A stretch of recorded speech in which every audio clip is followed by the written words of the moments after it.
Alright, so today I'll be showing you how to hard reset or how to factory reset your Xiaomi Redmi Buds 6 Pro. So simply open up the case and make sure both earbuds are inside the case.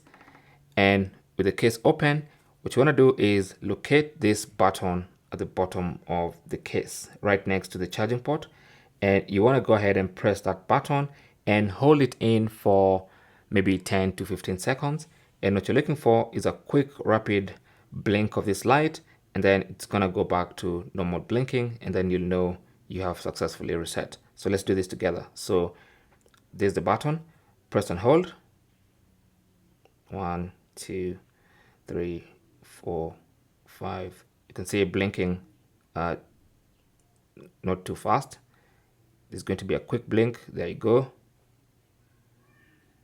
There you go. And then it goes back to the slow blink. Simple as that. So that was about 10 to 15 seconds, about 12 seconds there.